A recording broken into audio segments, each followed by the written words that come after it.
অভিনন্দন জানিয়ে আজকে লোকসভা নির্বাচনের ফলাফল প্রকাশিত হয়েছে এবং এই ফলাফলের ক্ষেত্রে সর্বভারতীয় স্তরে এনডিএ পূর্ণ সংখ্যাগরিষ্ঠতায় আবার তৃতীয়বারের জন্য ফিরে এসেছে এবং নরেন্দ্র মোদীজি দ্বিতীয়বার আবার প্রধানমন্ত্রী হতে চলেছেন।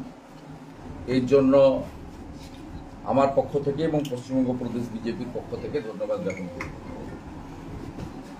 আপনারা জানেন যে পশ্চিমবঙ্গে লাগাতার 3 মাস ধরে প্রচার হয়েছে। প্রচারে ভারতীয় জনতা পার্টির প্রত্যেকটি কার্যকর্তা, কর্মী, সমর্থক আমরা অক্লান্ত পরিশ্রম করেছি এবং মানুষের মধ্যে সাড়াও আমরা ব্যাপকভাবে পেয়েছি। 7 দফার নির্বাচন হয়েছে এবং সেই নির্বাচনে প্রত্যেকটা দফার পরে আমাদের রাজ্য সভাপতি, রাজ্যের মুখপাত্র এবং বিভিন্ন সময়ে আমি বা অন্য নেতৃত্বরা, প্রার্থীরা তারা নির্বাচনের পরিবেশ, পরিস্থিতি ইত্যাদি নিয়ে বক্তব্য রেখেছেন এবং আমরা দেখেছি 4র্থ দফা থেকে পরপর কিভাবে পুলিশের অত্যাচার এবং কিছু নির্দিষ্ট বুথে অ্যাবসেন্ট এবং মৃত ভোটারদের ভোট বিকালের দিকে দিয়ে দেওয়া এবং শেষের দিকে অনেক হিন্দু ভোটারদেরকে ভোট দিতে বাধা দান করা, আই কার্ড কাড়িয়ে নেওয়া, এইসব ঘটনা ঘটেছে। আমরা 6ষ্ঠ দফাতেও বলেছি, 7ম দফাতেও জানিয়েছি। তবুও আজকের যে ফলাফল, এই জনাদেশ, এই স্কিমগুলো, এগুলো বেনিফিশিয়ারি ওরিয়েন্টেড, কেন্দ্র বা রাজ্যের বন্ধ তো হবেই না। অন্যদিকে বিজেপি এলে এর অর্থ বৃদ্ধি ঘটবে। এগুলো বলার পরেও এক শ্রেণীর ভোটারকে ভয় দেখানো হয়েছে এবং বুথভিত্তিক যেহেতু ইভিএম এ ফলাফল আসে, তাই তাদের মধ্যে আতঙ্ক কিছুটা হলেও কাজ করেছে আমাদের মনে হয়েছে। আমি সংখ্যাতত্ত্বের আসন সংখ্যার নিরিখে আমরা 21+ আসন অন্তত পাবো, এটা আমাদের নিজেদের আশা ছিল এবং যে লড়াইটা আজকে সারাদিন হয়েছে ভোটের তারতম্যের নিরিখে, আপনারা দেখবেন যে আমরা অল্প কয়েক পার্সেন্টেজের হেরফেরে বেশ কিছু আসন আমরা অল্প ভোটে, লোকসভা ভোটের নিরিখে 14-15 লক্ষ ভোটার ভোট দিয়েছে, আমরা হয়তো লস করেছি। কিন্তু আমরা যে কারণে পশ্চিমবঙ্গের বিরাট জনগোষ্ঠীর প্রতি, ভোটার ভদ্রমণ্ডলীর প্রতি কৃতজ্ঞ যে তারা 2021 সালে নির্বাচন, সেই নির্বাচনের থেকেও 1% বেশি ভোট আমাদের দিয়েছেন। 1 নম্বর, 2021 সালে আমরা 77টা বিধানসভায় জিতেছিলাম, তার থেকেও বেশি সংখ্যক বিধানসভা, প্রায় 100-র কাছাকাছি বিধানসভাতে তারা আমাদেরকে এগিয়ে রেখেছেন এবং যোগ বিয়োগের অঙ্গে আমরা আপাতত 12টা আসনে জয়লাভ করেছি। ইসিআইর যে ওয়েবসাইট আছে, সেই ওয়েবসাইটেও এর পরিসংখ্যানের মধ্য দিয়ে আপনারা দেখতে পাবেন। আর 1-2টি আসনে এখনো গণনা চলছে বলে আমরা জানতে পেরেছি, শেষ হয়নি গণনা। তা আমরা ভারতীয় জনতা পার্টি পশ্চিমবাংলার প্রধান বিরোধী দল হিসেবে এই অপশাসন, কুশাসন, দুর্নীতি এর বিরুদ্ধে যে সর্বাত্মক লড়াই আমাদের 21 সালের পর থেকে বিশেষ করে ছিল, সেই লড়াই আমাদের জারি থাকবে এবং বিরোধী দল হিসেবে এই যে বিপুল সংখ্যক ভোটার ভোট দিয়েছেন, তাদের স্বার্থ পূরণে বা তাদের যে আমাদেরকে কেন্দ্র করে আশা বা স্বপ্ন পূরণে ভারতীয় জনতা পার্টি সক্রিয়ভাবে কাজ করবে। একটা মুহূর্ত আমরা নষ্ট করতে চাই না। আমরা কেন্দ্রে বিপুল কেন্দ্রে আমাদের 300-র কাছাকাছি আসন নিয়ে এনডিএর আশা, এবং যে বিধানসভাগুলোতে ভোট হয়েছে তাতে সরাসরি বিজেপি অরুণাচল উড়িষ্যার মতো রাজ্যে ক্ষমতায় এসেছে। আমাদের পার্শ্ববর্তী রাজ্য উড়িষ্যা, সেখানে বিপুল ম্যান্ডেট বিজেপি পেয়েছে, এবং এনডিএ টিডিপিকে সাথে নিয়ে অন্ধ্রপ্রদেশে ক্ষমতায় এসেছে। আমরা মনে করি এই বিপুল ম্যান্ডেটের পরে এবং পশ্চিমবাংলায় যে 12টি আসনে আমরা নির্বাচিত হয়েছি, সেখানে আমাদের কর্মী সমর্থক শুভানুধ্যায়ীদের আমরা বিজয় মিছিলের নামে অন্যের বিরক্তির কারণ না হওয়ার জন্য আবেদন করব। কোনোভাবে তৃণমূল কংগ্রেসের প্ররোচনার ফাঁদে পা দিতে না দেওয়ার জন্য আবেদন করব, এবং কোথাও যদি 2021 সালের পোস্টপোল ভায়োলেন্সের মতো ঘটনা ঘটে বা পরিস্থিতি তৈরি হয়, আপনারা আমাদেরকে জানাবেন। আমরা ইতিমধ্যে রাজ্য পার্টির পক্ষ থেকে এবং জেলায় জেলায় পোস্টপোল ভায়োলেন্স হবে এটা ধরে নিয়ে আমরা কন্ট্রোল রুম খুলেছি। আমরা নির্বাচন কমিশনের প্রতি কৃতজ্ঞ যে তারা আরো 15 দিন এই রাজ্যে প্রায় 400 কোম্পানি কেন্দ্রীয় বাহিনী ল অ্যান্ড অর্ডারের জন্য রাখার ব্যবস্থা করেছেন। আমরা দল গরিষ্ঠ সংখ্যক আসনে নির্বাচিত হয়েছেন। দায়িত্ব সবার, তারা দায়িত্বশীল রাজনৈতিক দল হিসেবে তৃণমূল বিরোধী ভোট কেটে তাদের সুবিধা পাইয়ে দিয়েছেন। এমন অসংখ্য অন্তত 7, 8টি, 9টি লোকসভা কেন্দ্রের নাম আমি বলতে পারি যেখানে তারা ভোট কেটে তাদের সুবিধা করেছেন। তারা মূলত তৃণমূলের বিটিম হিসেবে 21-এ কাজ করেছিলেন, এবারেও সেই কাজটা তারা করেছেন। আর সাথে সাথে আমি একটু আগেই জানতে পারলাম মাননীয় মুখ্যমন্ত্রী এবং তার স্বনামধন্য ভাইপো, যিনি গিনিস বুক অফ রেকর্ডে নাম তুলে 7 লক্ষর বেশি ভোটে জিতেছেন। এই প্রহসনের নির্বাচন সবাই দেখেছে। আমরা স্পেসিফিক ভাবে বলেছিলাম, আমরা ক্যানিং পূর্বের কথা বলেছিলাম, সেখানে রেজাল্ট কি হয়েছে দেখেছেন।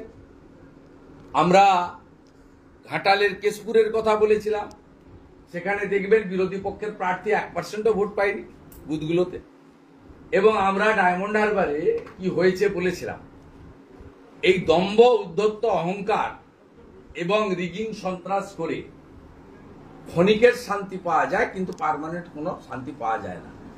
2004 সালে লোকসভা নির্বাচনে অনিল বসু 6 লক্ষের বেশি ভোটে জিতে আরামবাগ থেকে তিনি বিখ্যাত হয়ে গেছিলেন।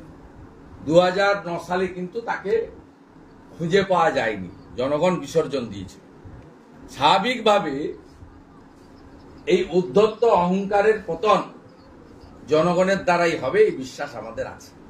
সাথে সাথে যেহেতু পূর্ব মেদিনীপুর জেলার কাঁথি সাংগঠনিক জেলা বিজেপির কার্যালয় থেকে আমি প্রেস বার্তা দিচ্ছি, আমি আমার হোম জেলা যেখানে আমি জন্মেছি, যেখান থেকে আমি একাধিকবার কাউন্সিলর, এমএলএ, এমপি ইত্যাদি হয়েছি, সেই জেলার 2টো আসনেই ভারতীয় জনতা পার্টির প্রার্থীকে নির্বাচিত করার জন্য পূর্ব মেদিনীপুরের নির্বাচক মণ্ডলীকে বিশেষভাবে কৃতজ্ঞতা এবং শ্রদ্ধা জানাচ্ছি আমার পক্ষ থেকে। তারা বিরোধী দলনেতার পাশে দাঁড়িয়েছেন এবং বিরোধী দলনেতার মাধ্যমে নরেন্দ্র মোদীজির হাত শক্তিশালী করেছেন। এবং একটি কেন্দ্রে প্রায় 62,000, আরেকটি কেন্দ্রে প্রায় 50,000-এর কাছাকাছি ভোটে আমরা নির্বাচিত হয়েছি। এবং এর ফলে পূর্ব মেদিনীপুর জেলায় তৃতীয়বারের জন্য যিনি প্রধানমন্ত্রী হবেন, নরেন্দ্র মোদীজি, তার কাছ থেকে আমরা আমাদের সাংসদ, দুজন সাংসদ কোনো দলের সাংসদ না হয়ে প্রকৃতপক্ষে জনগণের সাংসদ হিসেবে কাজ করবেন, এই বিষয়ে আমারও নিজস্ব নজরদারি থাকবে। সাথে সাথে আমি যে বিধানসভা কেন্দ্র থেকে মাননীয় মমতা ব্যানার্জিকে 2021 সালে পরাজিত করেছিলাম, সেই নন্দীগ্রাম বিধানসভাতে এবারে অভিজিৎ গাঙ্গুলি মহোদয়কে কয়েক হাজার ভোটে লিড দেওয়ার জন্য আমি নন্দীগ্রামের নির্বাচক মণ্ডলীকে বিশেষভাবে প্রণাম কৃতজ্ঞতা জ্ঞাপন করছি যে নন্দীগ্রামের আজকের এই নির্বাচনের ফল এবং নন্দীগ্রাম থেকে আমার কয়েক হাজার ভোটে এগিয়ে রাখা, আশা করি পিসি ভাইপোর কোম্পানি যে ভাঙা ক্যাসেটটা বাজান সেটা দয়া করে আর ভবিষ্যতে বাজাতে পারবেন না। নন্দীগ্রামের জনগণ কার সঙ্গে আছে আজকের গণনাতে আরেকবার তারা প্রমাণ করে দিয়েছে। তারা তাদের প্রিয় বিধায়ক, সাথী বিধায়ক বা তাদের সেবক শুভেন্দু অধিকারীর সঙ্গেই তারা আছেন। আজকের এই ফলাফলে সেটা তারা প্রমাণ করেছেন, তার জন্য কৃতজ্ঞতা। প্রশ্ন আছে?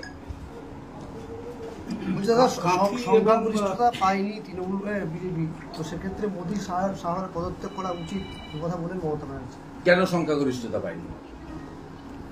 সংখ্যাগরিষ্ঠতা পায়নি কেন? মমতা ব্যানার্জি তিনি 2001 সালে প্রি পোল অ্যালায়েন্স করেছিলেন পশ্চিমবঙ্গ বিধানসভায় কংগ্রেসের সঙ্গে। মমতা ব্যানার্জি 2006 সালে প্রি পোল অ্যালায়েন্স করেছিলেন বিজেপির সাথে।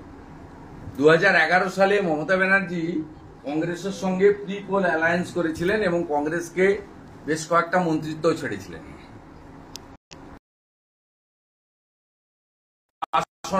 চুরি করবো, ইডি সিবিআই ধরবে না,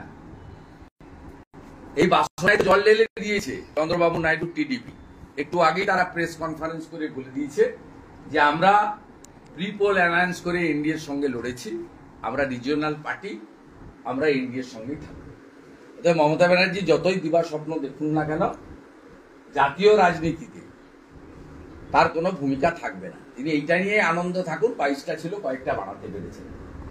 এবং এটা সম্ভব হয়েছে মুসলিমরা পশ্চিমবাংলা, তারা চাকরি চান না, তারা তাদের যে লাইভলিহুড সেটা আরো ভালো হোক চান না, তারা পাকা বাড়িতে থেকে পরিশ্রুত পানীয় জল, ভালো হসপিটাল চান না। তারা চান যে অ্যাপিজমেন্ট কেউ করুক, আমরা সেই তোষণের রাজনীতিতে ভোট দিই। সেই কারণে 100 জন মুসলিমের মধ্যে 92 জন মুসলিম মমতা ব্যানার্জির পার্টির কাছে ভোট দিয়েছে। সেই কারণে তিনি এবারেও 46% বেশি ভোট পেয়ে জিতেছেন। আর সিপিএম কংগ্রেস তাদের যে ভোট ছিল 12-13%, তারা 10%-এর নিচে পেয়েছে। তাদের 2-3% ভোট সরাসরি টিএমসির দিকে গেছে। এবং ভারতীয় জনতা পার্টির তার যে ভোট 2021 সালে 38.13, সেখান থেকে 1%-এর বেশি ভোট আমরা বাড়াতে পেরেছি। এবং প্রায় 100 অ্যাসেম্বলি সেগমেন্টে আমাদের বিজেপির প্রার্থীদের লিড রয়েছে পশ্চিমবঙ্গে। আমরা হয়তো 21+ সিটের আশা নিয়ে কাজ করেছিলাম, আমাদের আশাও ছিল, সে কথা আমি একাধিকবার বলেছি যে আমরা টিএমসির থেকে একটা হলেও বেশি পাবো। ডক্টর সুকান্ত মজুমদার মাননীয় সভাপতি তিনিও একই কথা বলেছেন।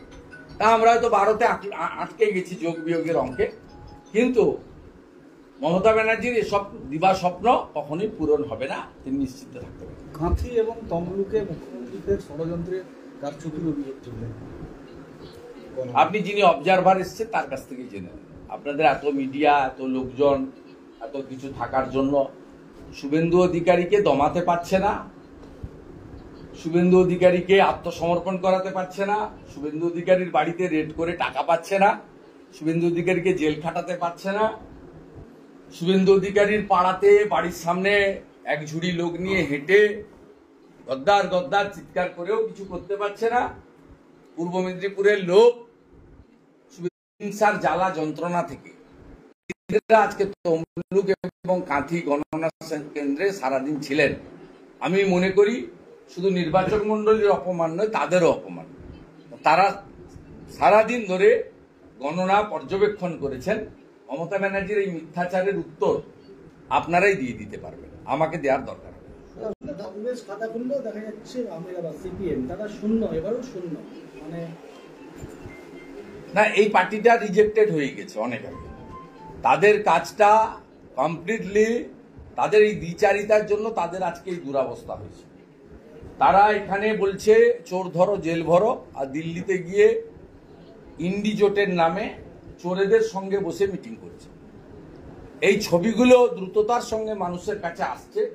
তাই এই দ্বিচারিতার জন্য তারা এই জিনিস হচ্ছে। আর তাদের কিছু সিনিয়র ভেটারেন পার্টি মেম্বার রয়েছে, তাদের কিছু প্রাক্তন লোকজন রয়েছে, বয়স্ক লোকজন, তারা অন্ধের মতো সিপিএমকে ভোটটা দিচ্ছেন এবং এর কারণে মূলত তারা হিন্দু ভোটগুলো কাটছেন। মুসলিম কমরেডরা কিন্তু তারা ম্যাক্সিমাম ভোটই তৃণমূল কংগ্রেসকে দিচ্ছে, যেহেতু মমতা ব্যানার্জি কমপ্লিটলি অ্যাপিজমেন্টের কথা বলেন, মুসলিমদের ইকোনমিক্যাল, ফাইন্যান্সিয়াল, এডুকেশন বা লাইভলিহুডের ডেভেলপমেন্টের কথা বলেন না, এমপ্লয়মেন্টের কথা বলেন না, কমপ্লিটলি অ্যাপাজমেন্টের কাজ করেন। আর সিপিএম কেবলমাত্র কিছু হিন্দু ভোটারদের ভোট কেটে তারা মমতা ব্যানার্জির সুবিধা 21-এও করে দিয়েছিলেন প্রায় 50-55টা আসনে, আজকেও প্রায় 8-10টা আসনে ভোট কেটে দমদম, উত্তর কলকাতা, এরকম বহু সিট আছে, আমি নাম বলে দেবো, যেখানে 20, 30, 40 হাজার ভোটে বিজেপি হেরেছে। সেই সব জায়গায় ভোট কেটে ওদের সুবিধা করে দিয়েছে, সেই কারণে ওরা 29টা পেয়েছে, বলে ওদের 17টা পাওয়ার কথা ছিল। সোশ্যাল মিডিয়ায় এগুলো দাবি করা হচ্ছে দিলীপ ঘোষের মতন যে নেতা হেরে যাওয়াটা কিভাবে বিশ্লেষণ করবেন? না না, দিলীপ ঘোষ, দিলীপ দাকে ধরুন কার্যত হারিয়ে দেওয়া হয়েছে। মন্তেশ্বরে যে ভোট হয়েছে, এ ভোট কি অ্যাকচুয়াল রিফ্লেকশন নেই? আপনি বলুন, একটা লোকসভার কেন্দ্রে 7.5 লক্ষ ভোটে জিতছে, কি পপুলার ক্যান্ডিডেট! এ তো পুরনো দিনের আরামবাগের কথা আমাদের মনে করিয়ে দিচ্ছে, কেশপুরের নন্দরানী দলের কথা মনে করিয়ে দিচ্ছে, আরামবাগের বিনয় দত্তের কথা মনে করিয়ে দিচ্ছে, গড়বেতার সুশান্ত ঘোষের কথা মনে করিয়ে দিচ্ছে। এটা তো কমপ্লিটলি মানে ভয়, আতঙ্কের পরিবেশ। আর এই যে বেনিফিশিয়ারি, মানুষের হাতে টাকা পৌঁছে দেওয়া হচ্ছে, এইটা কেড়ে নেওয়ার হুমকি দেখানো হয়েছে। তার ফল কিছুটা ভাবে একদিকে তোষণ করে মুসলিমদেরকে কনসলিডেট করা হয়েছে, অন্যদিকে লক্ষ্মীর ভান্ডার কেড়ে নেব, অমুক চলে যাবে, অমুক দেব না, বন্ধ করে দেব, সাগর দিঘিতে বন্ধ করেছি, তোমার গ্রামেও বন্ধ হবে। এই যে হুমকি আর সীমাহীন নির্লজ্জভাবে সিভিল এবং পুলিশ প্রশাসনকে ব্যবহার করা, তার ফলে দিলীপদার মতো লোককেও বা বর্ধমান, দুর্গাপুরের মতো আসন আমাদের অল্প ভোটে হারতে হয়েছে সামান্য। বিজেপির নেতা কর্মীরা সোশ্যাল মিডিয়ায় দাবি তুলছেন যে দিলীপ ঘোষকে পুনরায় রাজ্য সভাপতি করা হবে। আমি এটা নিয়ে কোনো মন্তব্য করবো না। রাজ্য সভাপতি তো আমি করি না, আর আমি রাজ্য সভাপতি হওয়ার দৌড়েও নেই। আর আমি বিরোধী দল নেতা হওয়ার জন্য দিল্লিতে গিয়ে কখনো কারো কাছে তদবির করি। পার্টি মনে করেছে দিয়েছে, তাই আমি কাজ করছি। ভবিষ্যতেও কাজ করব, সিনসিয়ারলি কাজ করব, নো কম্প্রোমাইজ কাজ করব। এটাতে হতাশ ভেঙে পড়ার কোনো কারণ নেই। আমি তৃণমূল কংগ্রেস করেছি, তৃণমূল কংগ্রেসের 2001-এর প্রার্থী ছিলাম আমি মুখবেড়িয়াতে। হয় এবার নয় নেভার। তৃণমূলের লোকেদের অফিস সব বন্ধ হয়ে গেছিল, তো বিজেপির অফিস খোলা আছে গোটা রাজ্যে। বিজেপি তো কাল থেকেই মাঠে নামবে। 2004-এ দেখেছি তৃণমূল 9 থেকে 1 হয়ে গেছিল, মমতা ব্যানার্জি এক মুঠিয়ে গুটিয়ে জিতেছিলেন 98,000 ভোটে। অজিত মাঝা থেকে কৃষ্ণা বসু সবাইকে হারতে হয়েছিল, এসব জিনিস তো দেখেছি। আমাদের কাছে তো এগুলো, আমার কাছে অন্তত হবে না, আমি উত্থান পতনের সাক্ষী। আর যারা এই উদ্ধত্ত অহংকার দেখায় তাদের পতন হবে। তৃণমূল কংগ্রেস তো 4 সালে 29% ভোটে নেমে গেছিল, 9টা এমপি ছিল, 1-এ নেমে গেছিল এবং 29% ভোটে। আমাদের তো 21-এর পরে পার্টিকে পুরো ভেঙে মেরে তুলে দিয়েছিল। 57 জন কর্মীকে খুন করা, 1 লক্ষ বিজেপি কর্মীকে ঘরছাড়া করে দেওয়া এবং শয়ে হাজারে পার্টি অফিসকে লেবেল করে দিয়ে বিজেপির বুথ লেভেলকে কার্যত শেষ করে দিয়েছিল। ডক্টর সুকান্ত মজুমদারের নেতৃত্বে, দিলীপদার পরামর্শে আমরা সকলে মিলে খেটে খুঁটে 3 বছরে আবার সংগঠনকে 60% দাঁড় করাতে পেরেছিলাম, 100% পারিনি। তারপরেও 2021-এ আমাদের যে ভোট ছিল তার থেকে 1% ভোট বেড়েছে। 2021 সালে 77টা বিধানসভায় লিড ছিল, এবারে 100-র কাছাকাছি বিধানসভাতে লিড আছে। এমনকি কলকাতাতে মানিকতলা, জোড়াসাঁকো, শ্যামপুকুর এইসব বিধানসভাতে বিজেপি লিড করেছে, কলকাতার মতো জায়গাতে। আপনারা সব হিসাবগুলো করবেন, তারপরে বুঝতে পারবেন।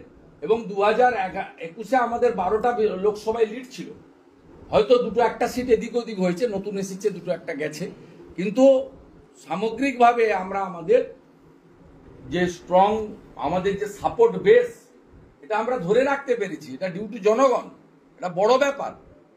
আমাদের আরো কাজ করতে হবে, আরো সিনসিয়ারলি ওয়ার্ক করতে হবে, এবং যে ইস্যুগুলোর বিরুদ্ধে আমাদের লড়াই, সেই ইস্যুগুলোকে সামনে রেখে আমরা একমাত্র অপোজিশন পার্টি যাকে মানুষ রেকগনাইজ করেছে। সিপিএম কংগ্রেসকে মানুষ আগেও মুছে দিয়েছিল, এই ভোটে তারা অনেক চেষ্টা করেছেন, আবার তাদেরকে অপ্রাসঙ্গিক করে দিয়েছে। তাই গণতন্ত্রের শাসক যেমন থাকে, বিরোধী তেমন থাকে, ভ্যাকুয়াম থাকতে পারে না। তাই যে দায়িত্বটা আমাদের উপরে জনগণ দিয়েছে, আজকের ভোটেও তার রিফ্লেকশন আছে, সেই দায়িত্ব আমরা পালন করব। আর ভালো হলে অনেক সময় থ্যাঙ্কলেস জব হয়, আবার আশাতীত ফল না হলে, আজকে 21-এর বেশি হলে অমুক তমুক অনেক রকম বলতেন কিছু সোশ্যাল মিডিয়াতে, বাক স্বাধীনতা আছে, এগুলো শুনতে হবে, হজম করতে হবে, ফোন ধরতে হবে, মেসেজ পড়তে হবে, উত্তর দিতে হবে। রেগে গেলে চলবে না, মাথা খারাপ করলে চলবে না। আপনি যখন জিতলে পুষ্প বৃষ্টি হবে, আপনি হেরে গেছেন তিরস্কার শুনতে হবে। সে যেখানে ঘটেছে, ঘটতে পারে, ঘটবে। কিন্তু আমি পার্সোনালি অনেক উত্থান পতনের সাক্ষী। আমি কংগ্রেস পরিবারের ছেলে, আমি দেখেছি যে কংগ্রেসের মিছিলে হাজার হাজার লোক ভোটে হেরেছে। রাজীব গান্ধী জিপ চালিয়ে ঘুরছিলেন, সেটাও দেখেছি। আমি ছাত্র নেতা ছিলাম কলেজে, আমি 95 কংগ্রেস কাউন্সিলর, সেও দেখেছি। ওটা পশ্চিমবঙ্গের সব মিউনিসিপ্যালিটি হেরে গেছিল, নাতি পুরসভা একমাত্র জিতেছিল 95 সালে, দেখেছি। সন্দেশখালীর পরাজয়ের কারণ কিছু নেই, সমস্ত ওখানে পুলিশ প্রশাসনের পক্ষ থেকে ব্যাপকভাবে আপনার ম্যাল প্র্যাকটিসেস করা হয়েছে, যেখানে নজরদারি ছিল না। ইভেন ইভিএমও পরিবর্তন হয়তো করেছে, আমরা জানি না, সঠিকভাবে বলতে পারবো না। কিন্তু আমাদের মনে হয়েছে আশ্চর্য ফল বেরিয়েছে। 1,68,000 ভোটে ঘাটাল লোকসভা কেন্দ্রে কেউ যেতে, 7,19,000 না 7.5 লক্ষ ভোটে ডায়মন্ড হারবার কেউ যেতে, 4 লক্ষ ভোটে জয়নগরের আসন কেউ যেতে। তো আশ্চর্য ফল। কে কোথায় ভোট দিয়েছে খুঁজে পাচ্ছেন না, যে আমার ভোটটা গেল কোথায়। এক একটা বুথ বেরোচ্ছে, বুথে আমরা ইনিশিয়ালি পেয়েছি, কাল থেকে সবাই পোস্টমর্টম করবেন, দেখবেন লিস্ট পেয়ে যাবেন। এক একটা বুথে অন্য মানে কারোরই ভোট নেই, সব ভোট একজন নিয়ে চলে গেছে। এসব করেছে। অতএব এই রাজ্যে আমাদের লড়াই চলবে, এবং আমরা গণতন্ত্রে মানুষই শেষ কথা বলে, দম্ভ উদ্ধত্ত অহংকার শেষ কথা বলেন না। মুখ্যমন্ত্রী চুরি দুর্নীতি ঢাকার জন্য ইডি সিবিআই কে নিয়ে খুব আতঙ্কিত ছিলেন। আজকে তার প্রেস কনফারেন্সে রাজনৈতিক বক্তব্য থেকে ইডি সিবিআই কে আক্রমণ, এটা বেশি ছিল, এবং তিনি ভুলভাল তথ্য দিচ্ছেন। আইন করতে পারবেন না, আইন আনতে পারবেন না, ওগুলোর মোদিজি আছে, বুঝিয়ে দিবে। এনডিএ 300-র উপরে আসন পেয়েছে, এবং রাজ্যসভাতেও বিজেপির মেজরিটি রয়েছে। আর আজকের জনাদেশে বিভিন্ন রাজ্যে ভারতীয় জনতা পার্টির, বিশেষ করে উড়িষ্যার যে রেজাল্ট 21-এর মধ্যে 19, বা টিডিপি কে 7 নিয়ে অন্ধ্রপ্রদেশে যে রেজাল্ট, আপনার সাউথে যেভাবে ভারতীয় জনতা পার্টি পেনিট্রেট করেছে, ও বেঙ্গলে অলসো সিট হয়তো 12 হয়েছে, 22 হয়নি, কিন্তু percentage of vote, huge percentage of vote, প্রায় হিসাব এলে বোঝা যাবে 2.5 কোটির কাছাকাছি ভোটার পদ্ম ফুলে ভোট দিয়েছে এই নির্বাচন। এটা 2,28,00,000 ভোট ছিল আপনার লোকসভা মানে বিধানসভার ভোটে, যদিও ভোট পার্সেন্টেজ কম পড়েছে, আমি জানি না সংখ্যাটা অ্যাকচুয়ালি। অতএব সব মিলিয়ে মানুষের সমর্থন, বিরাট অংশের সমর্থন ভারতীয় জনতা পার্টির সঙ্গে ছিল। একে মর্যাদা দিয়ে বিজেপি কাজ করবে। সুবিধা, আজকে সরবেরিয়াতে পার্টি অফিস জ্বালিয়ে দেওয়া হয়েছে, শুরু হয়ে গিয়েছে। দাদার পুলিশ থাকা সত্ত্বেও যে এইগুলো হচ্ছে, না, দাদার পুলিশ কি করে থাকবে? দাদার পুলিশ তো কন্ট্রোল বাই দি আপনার পিসির পুলিশ কন্ট্রোল করছে। স্বাভাবিকভাবে এটা তো ইন্ডিপেন্ডেন্টলি কাজ করতে ওদের প্রেজেন্স যতটা হয়, এবং আমরা চেষ্টা করছি, আমরাও অ্যাক্টিভ করে দিয়েছি সবাইকে।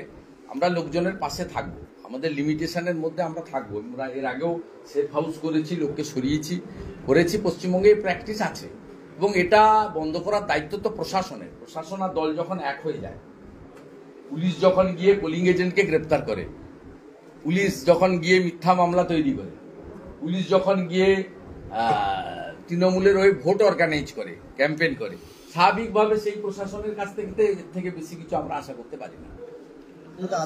আজকেও তো উত্তর দাদা যেভাবে একাধিক দুর্নীতি হয়েছে, চাকরি চুরি হয়েছে, একাধিক কেন্দ্রীয় এজেন্সি তারা তদন্ত করেছে, তারপরে সন্দেশখালী মহিলাদের উপর অত্যাচার হলো, কোনোভাবে কি সেইগুলো এত বিষয় এই এতগুলো বিরাট ভাবে প্রভাব পড়েনি, বরঞ্চ বেআইনি ভাবে চাকরি পাওয়া লোকেরা, বেআইনি ভাবে ওবিসি রিজার্ভেশন পাওয়া লোকেরা তারা ঐক্যবদ্ধ হয়েছে এবং অসৎ মানুষরা এবং যারা চুরি করতে গিয়ে জুডিশিয়ারির মাধ্যমে ধরা পড়ে গেছে। আমাদের তো ডাইরেক্ট রোল নেই, চাকরি চুরি বলুন, ওবিসি বেআইনি ওবিসিকে হিন্দুদের বঞ্চিত করে বেআইনি ওবিসি বাতিল বলুন, সব কোর্ট করেছে। এবং এখানে এরা সবাই মরিয়া হয়ে, যাদের চাকরি চুরির দায়ে বাতিল হয়েছিল, পরবর্তীকালে সুপ্রিম কোর্টে স্থগিতাদেশ দিয়েছে, তারা যদি ভোট নিতে যায়, তারা যদি ভোট গুনতে যায়, স্বাভাবিকভাবে তারা কি করতে পারে আপনার তো সহজেই অনুমেয়। আপনি আমাদের কাছে বলে এলাম, আপনি ভাবতে পারবেন ভবানী ভবনে যে পুলিশ নিরাপত্তা এবং নির্বাচনের কাজে দায়িত্ব ছিল, তারা বিকালবেলা সবুজ আবুর মেখে ভবানী ভবনের সামনে ছবি তুলছে, কলকাতায় পুলিশ হেডকোয়ার্টারের সামনে। ছবিটা দেখবেন, আর কারো কাছে না থাকলে আমি পাঠিয়ে দেব। তাহলে আপনি বুঝুন যে পুলিশ সরাসরি একটি রাজনৈতিক দল, তার বাড়িতে গিয়ে সে ব্যক্তিগত মত প্রকাশ করতে পারে, কিন্তু সে পুলিশ হেডকোয়ার্টারের সামনে দাঁড়িয়ে সবুজ আবির মেখে যদি করে, তাহলে তার সে কি কাজ করেছে নির্বাচন চলাকালীন বা নির্বাচনের সময় বা গণনার সময়, এটা সহজেই অনুমেয়। কিন্তু এই ব্যবস্থাও ভাঙতে হবে, এই ব্যবস্থাও ভাঙতে হবে।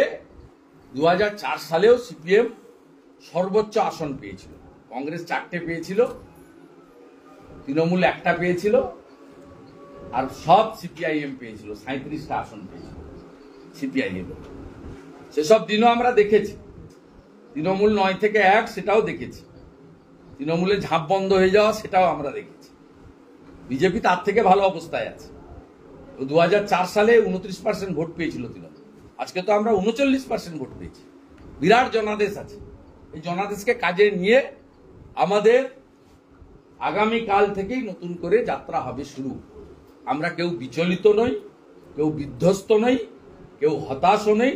মোদিজি প্রধানমন্ত্রী হচ্ছেন এবং প্রধানমন্ত্রী হওয়ার দিন নিশ্চিতভাবে অন্যের বিরক্তির কারণ না হয়ে, অন্যকে উত্তক্ত না করে, কারোর উপর হামলা আমি করছি। কালকে গণনার কাজে আসা ভগবানপুরের একজন কর্মীকেই রাত্রে মারধর করেছে, এটা রাজনৈতিক না অরাজনৈতিক জানি না, মারধর করেছে। এটা ওদের অভ্যাসের মধ্যে পড়ে। আমরা তার জন্য আইনের আশ্রয় নিয়ে কাজ করতে বলেছি। আবারও বলি, আমি অনেকবারই বলি, কুকুর মানুষের পায়ে কামড়ায়, মানুষ কখনো কুকুরের পায়ে কামড়ায় না। আমরা পাল্টা মারপিটে যেতে না বলেছি, আমরা তাদের চিকিৎসা করিয়েছি, তাদের আইনের আশ্রয় নিতে বলেছি, ইলেকশন কমিশনকে জানাতে বলেছি। ভবিষ্যতেও এই ধরনের কাজ করলে কি করে শেল্টার দিতে হয়। আমি 2001 সালে পরে তৃণমূলের ঘর ছাড়া 1,500 কর্মীকে আমি বা আমার পরিবার এখানে রেখেছিলাম, অবিভক্ত মেদিনীপুর জেলা, কেশপুরের, গড়বেতার, দাঁতনের, মোহনপুরের, পটাশপুরের, ভূপতিনগরের, খেজুরির, ভাজাচাউলির, বাথুয়াড়ি। এবং 2021-এর পরেও পার্টি এবং আমরা সবাই মিলে সেফ হাউস তৈরি করে পাশে দাঁড়িয়েছি। এক্ষেত্রেও যা যা ঘটছে, যা যা হবে, প্রত্যেকের ফোন অ্যাটেন্ড করা, প্রত্যেকের মেসেজ দেখা, প্রত্যেককে পাশে দাঁড়ানো, যতটা পারা যায়। দুটো হাত আছে, তা সেটা দিয়ে যতটা পারা যায়, মাথায় বুদ্ধি দিয়ে যতটা পারা যায়, সামর্থ্য দিয়ে যতটা পারা যায়, ডাল ভাত মোটা কাপড় দিয়ে তাদের পাশে দাঁড়ানো, তাদের চিকিৎসা করানো, এই কাজগুলো আমরা নিশ্চিতভাবে করতে শুরু করে দিয়েছি এবং ভবিষ্যতেও করব। কর্মী সমর্থক প্রত্যেককে বলবো, আপনারা নিজের থেকে কোনোভাবে কোথাও আইন হাতে তুলে নেবেন না। যে 12টা কেন্দ্রে জিতেছেন সেখানেও এমন কিছু করবেন না যাতে মিডিয়ার মাধ্যমে আমাদের শুনতে না হয় যে ভারতীয় জনতা পার্টির কর্মীরা এই কাজ করেছে। তো এই বিষয়গুলো আমি আপনাদের মধ্যে বলবো। একাধিক যে হেভিওয়েট প্রার্থী রাজ্য জুড়ে তাদের যে পরাজয় হয়েছে, সেক্ষেত্রে কি একাধিক হেভিওয়েট প্রার্থী যে রাজ্য জুড়ে পরাজয় হয়েছে সেই সমগ্র বিষয়টা কি পোস্টমর্টম হবে? না না, আমরা আমাদের পার্টির ক্ষেত্রে যেটা করার পার্টির সিস্টেম আছে করবো। আমাদের ইনচার্জ আছে, অবজারভার আছে, স্টেট কমিটি আছে, সবাই আছে। অন্য পার্টির হেভিওয়েট যারা হেরেছেন তাদের ব্যাপার তারা বুঝবে।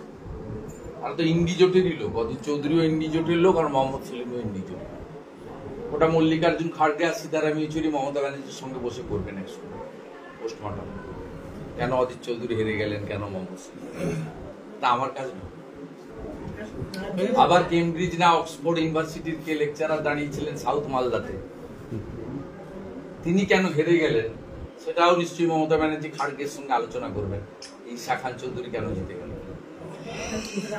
রাজ্যে যেমন তৃণমূলের ভালো ফল হয়েছে, দেশেও ইন্ডিয়া জোটের ভালো ফল হয়েছে, বিজেপির ফল একটু খারাপ হয়েছে, সেটা কেন হয়েছে? না, সেটা সর্বভারতীয় স্তরে আমাদের স্পোক্স পার্সনরা বলবেন। নিশ্চিতভাবে আমরা তো 400 লক্ষ নিয়ে কাজ করেছি। আমাদের আশা ছিল বিজেপি একাই 300-র বেশি পাবে এবং 350-র কাছাকাছি এগিয়ে যাবে। সেটা হয়নি, একটু কমে গেছে। 300-র কাছাকাছি আমরা পেয়েছি, 50টা সিট কমে গেছে। সে গণতন্ত্র। উড়িষ্যার ফলে তো জয় জগন্নাথ, আমরা শক্তিশালী হলাম। আমাদের মারধর করলে ওখানে গিয়ে ধর্মেন্দ্র প্রধান আমাদেরকে রাখবেন অন্তত। খুব আমরা বিশেষ করে মেদিনীপুর তো খুব উপকৃত। আমরা তো বালেশ্বরের সঙ্গেই ছিলাম, দণ্ডভুক্তি জেলা। তারপরে বিভক্ত হয়ে ওদিকে বালাসর চলে গেছে, আর এদিকে আমরা চলে এসেছি অবিভক্ত মেদিনীপুর। আমাদের পাশে ময়ূরভঞ্জ, বারিপাদা, বালেশ্বর, পুরো বর্ডার এলাকাটাই উড়িষ্যা। আমাদের এখানে আত্মীয় স্বজনরা সব এখানে থাকে, এখানকার লোক ওখানে যায়। এখানকার বহু লোকের জমি ওখানে জলেশ্বর, বালেশ্বর, ভোগরাইতে আছে, ভদ্রকে আছে, কটকে আছে, সেখানে আছে। ওখানে সরকার হয়েছে, মানে আমরা অত্যন্ত খুশি, কৃতজ্ঞ, অত্যন্ত খুশি। এবং তৃণমূল কংগ্রেসের অত্যাচার বাড়লে কর্মীরা অন্তত গিয়ে ভুবনেশ্বর আর বালেশ্বরে গিয়ে থাকতে পারছে। এখানে মমতা ব্যানার্জি সরকারি হসপিটাল চিকিৎসা না দিলে আমরা অন্তত কটক মেডিকেল কলেজে আর ভুবনেশ্বর এইমসে গিয়ে চিকিৎসার সুযোগটা পাবো।